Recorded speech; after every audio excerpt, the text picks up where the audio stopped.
Je m'appelle Benoît Voyer, je prends quelques instants pour vous parler aujourd'hui du père Eugène Prévost. Eugène Prévost est né le 24 août 1860 à Saint-Jérôme, dans les Laurentides. Il est le fils du docteur Jules-Édouard Prévost et de Edwidge Prévost. Sa fratrie compte 14 enfants. Il reçoit sa formation à l'école du village, au séminaire de Sainte-Thérèse, devenu Cégep Lionel-Groux, et plus tard au séminaire de Montréal. Dans ses mémoires, il raconte que dans sa jeunesse, tout était propice à la fête, musique et bonheur dans sa famille. À 13 ans, pensionnaire au collège, il s'ennuie. Pour s'amuser, il se mêle à un groupe d'élèves turbulents. Il n'est pas méchant, mais dissipé. Le jour de la rentrée, en septembre 1877, comme c'est la coutume, Eugène choisit une place au dortoir. Le surveillant veut lui supprimer ce droit. Eugène ne porte pas plainte au directeur. Il voit plutôt comme ça, comme un signe de Dieu, ce refus qu'on veut faire. Il s'intériorise. Pourquoi mal commencer l'année? À partir de cet instant, il décide de mener une vie studieuse, disciplinée, sérieuse.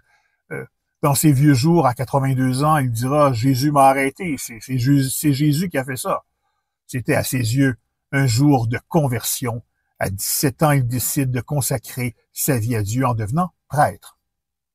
En 1881, il entre au noviciat de la Société du Très Saint-Sacrement à Bruxelles, communauté religieuse fondée par Saint-Pierre-Julien Aymar, afin de devenir prêtre catholique. À Rome, il étudie à l'université grégorienne. Il reçoit le sacrement de l'ordre le 4 juillet 1887. Sans tarder, on le nomme directeur de l'œuvre des prêtres adorateurs à Paris. Sous son impulsion, elle prendra un essor considérable. Il se donne à plein pour le service des prêtres. Il souhaite les voir saints. À travers ses responsabilités, il perçoit les besoins urgents de ceux-ci. Il veut fonder une œuvre pour leur venir en aide et un tiers-ordre féminin, comme le voulait le fondateur de sa communauté. Ses supérieurs ne veulent rien entendre de ses idées. Et bien plus, en décembre 1899, il est envoyé à Montréal sans ministère précis. En attendant son départ pour le Canada, il séjourne une quinzaine de jours à Sarcelles, près de Paris. Sans l'avoir prévu, il y vit une expérience spirituelle intense. Sa vie spirituelle se revêt de nouvelles couleurs. Sa mission se dessine.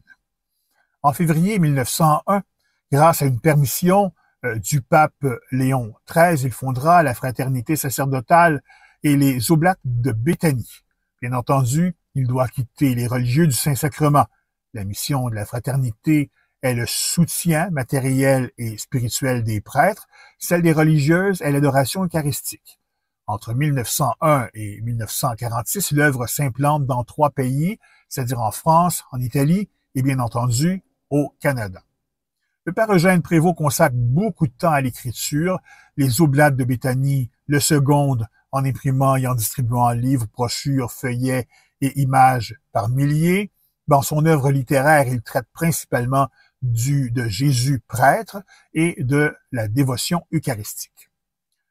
Eugène Prévost décède le 1er août 1946. On conserve son cœur dans un reliquaire et ses restes sont inhumés. 15 ans plus tard, on les exhume afin de les transférer à Pointe-du-Lac, devenu un secteur de Trois-Rivières. Le cimetière où il repose est situé dans un boisé enclavé qui est difficilement accessible. Le moyen le plus simple est de passer par les sentiers du Grand Boisé de Pointe-du-Lac et de passer par-dessus la petite clôture ou à travers le boisé.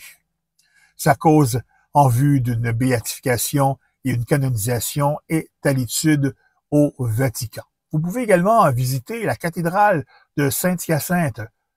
J'ai dit Saint-Hyacinthe, hein? Non, la cathédrale de Saint-Jérôme. Saint-Jérôme dans les Laurentides, l'endroit où il est né.